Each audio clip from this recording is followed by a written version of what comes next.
បាទសួស្តីអ្នកទាំងអស់គ្នាបាទស្វាគមន៍មកកាន់ Channel Learn English Faster បាទថ្ងៃនេះដែរខ្ញុំបាទមាននៅការសន្ទនាដែលពាក់ព័ន្ធទៅនឹងសកម្មភាពប្រចាំថ្ងៃបាទដូចជាសំណួរពាក់ព័ន្ធទៅនឹងទម្លាប់ប្រចាំថ្ងៃពាក់ព័ន្ធទៅនឹងចំណូលចិត្តអីជាដើមបាទអញ្ចឹងកុំឲ្យខាតពេលវេលាយូរយើងទៅមើលទាំងអស់គ្នា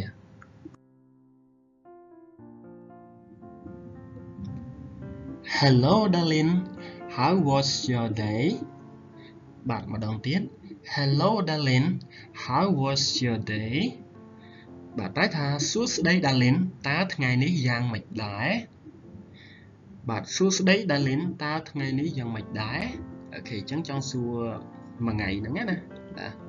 បាទអញ្ចឹង darling គឺជាក្មេងស្រីម្នាក់បាទឥឡូវ darling គាត់ឆ្លើយទៅវិញHi, Sai. That was great. Thanks. Hi, Sai. That was great. Thanks. បាទសួស្តី Sai វាគឺល្អមែនតើបាទ that ហ្នឹងគឺសំដៅទៅលើថ្ងៃណាបាទថ្ងៃហ្នឹងគឺល្អណាស់បាទអរគុណអូខេតទៀត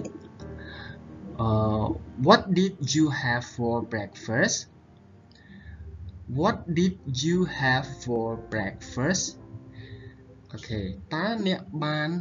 អីញ៉ាំដែរឬក៏អ្វីញ៉ាំដែរព្រឹកមិញបាទអូខេតទៀត I had porridge with fried fish. What about you? បាទម្ដងទៀត I had porridge with fried fish. What about you? បាទមានន័យថាខ្ញុំញ៉ាំបបរជាមួយត្រីងៀតបាទ porridge គឺជាបបរបាទបបរសណាបាទ fried fish គឺត្រីចៀន What about you? បាទចុះឯងវិញណាអូខេ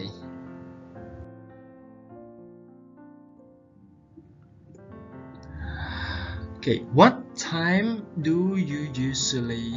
wake up? What time do you usually wake up? បាទមានន័យថាតើជាធម្មតាឯងឬក៏អ្នកហ្នឹងភ្ញាក់ពីគេងម៉ោងប៉ុន្មានបាទអញ្ចឹងយើងឃើញមានពាក្យ usually បាទពាក្យថា usually គឺសំដៅទៅលើបាទបកប្រែថាជាធម្មតានេះពាក្យហ្នឹងណាបាទយើងបកប្រែថាជាធម្មតាអញ្ចឹងនេះគឺសង្កសួរទៅលើការភ្ញាក់ប្រចាំថ្ងៃបាទពាក្យ usually បាទ what time គឺសួរនៅម៉ោងប៉ុន្មានណាអូខេអញ្ចឹងគាត់ Darlene គាត់ឆ្លើយថាម៉េចដែរ I usually wake up around 6 a.m. បាទម្ដងទៀត I usually wake up around 6 a.m. បាទមានន័យថាបាទ usually ដដែលអញ្ចឹងគឺយើងប្រែថាជាធម្មតាខ្ញុំឬក៏ខ្ញុំជាធម្មតាបានដូចគ្នាបាទក្រោកពីគេងនៅម៉ោង6ព្រឹកនៅបាទក្រោកពីគេងនៅម៉ោង6ព្រឹកបាទ around ហ្នឹងមានន័យថាគឺវាល្បាក់ហ្នឹងណា around គឺវាប្រហែលម៉ោង6ព្រឹកហ្នឹងបាទគឺគេចង់និយាយអញ្ចឹងណាអូខេ Do you prefer tea or coffee? Do you prefer tea or coffee? បាទសួរថាតើអ្នកចូលចិត្តតែឬកាហ្វេជាងបាទអញ្ចឹងពាក្យថា prefer ហ្នឹងគឺគេតែងតែមានជម្រើសឲ្យពីរគេចង់សួរថាមើលពីរហ្នឹងចូលចិត្តអាមួយណាជាងអញ្ចឹងណាបាទអូខេអញ្ចឹង Darlene ឆ្លើយថា I prefer coffeeបាទខ្ញុំចូលចិត្តកាហ្វេជាងអូខេ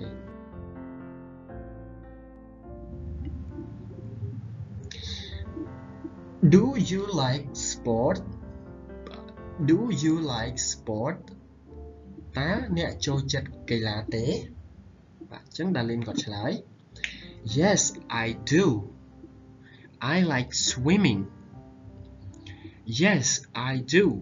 I like swimming Yes I do យើងប្រែថាចាបាទបើមនុស្សប្រុសប្រែថាបាទអញ្ចឹង I do កន្លែងហ្នឹងយើងអត់បាច់បកប្រែទេណាមិនមែន បកប្រែទេគឺគេសួរ do យើងត្រូវឆ្លើយ yes I do វិញអញ្ចឹងអត្ថន័យគឺខ្លីតែគឺស្មើនឹងពាក្យថាចាហ្នឹងឯងណាខ្ញុំចូលចិត្តកីឡាហែលទឹកបាទ swimming គឺកីឡាហែលទឹក When do you usually go to sleep When do you usually go to sleep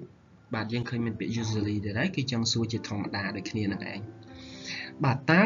អ្នកជាធម្មតាចូលគេងនៅពេលណាបាទអញ្ចឹងតទៅទៀត I usually go to sleep at 10 p.m. I usually go to sleep at 10 p.m. បាត់កន្លែងហ្នឹងយើងដាក់ at 10 p.m. ក៏បាន around ក៏បានព្រោះថា around វាមានន័យថាគឺម្ដុំម៉ោង10ហ្នឹងបាទគឺវាប្រហែលម៉ោង10អូខេជាធម្មតាខ្ញុំចូលគេងនៅម៉ោង10យប់អូខេតទៀតបាទ What are your hobbies What are your hobbies បាទប្រែថាតើអ្នកមានចំណូលចិត្តអ្វីនៅពេលទំនេរបាទកន្លែងនេះបើយើងបកឲ្យស្រួលស្ដាប់ទៅ hobbies ប្រែថាសកម្មភាពដែលយើងចូលចិត្តធ្វើនៅពេលទំនេរណាគឺ hobbies អញ្ចឹងនៅពេលដែលយើងចង់សួរថាណាគេម្នាក់ជួយទំនេរជួយចិត្តធ្វើអីគឺយើងសួរបែបហ្នឹងណាអូខេម្ដងទៀត What are your hobbies What are your hobbies បាទប្រែថាតើអ្នកចូលចិត្តធ្វើអ្វីនៅពេលទំនេរអូខេដល់លិនថា I like reading book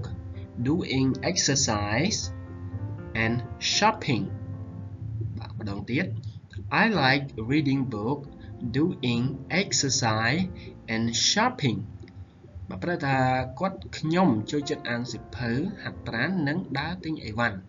អូខេបាទសួរបន្តទៀត What is your favorite kind of movie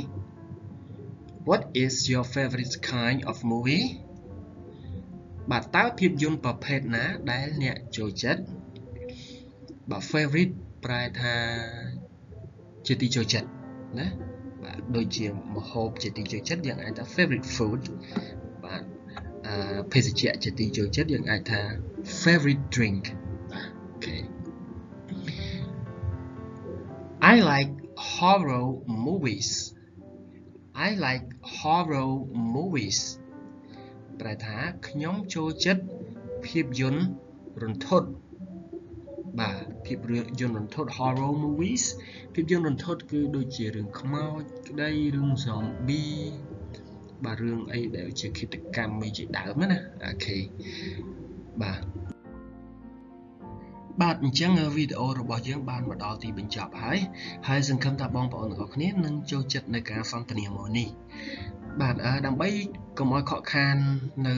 ប្រយោគសន្ទនាផ្សេងទៀតសូមបងប្អូនជួយចុច Subscribe Channel របស់យើងខ្ញុំទាំងអស់គ្នាហើយ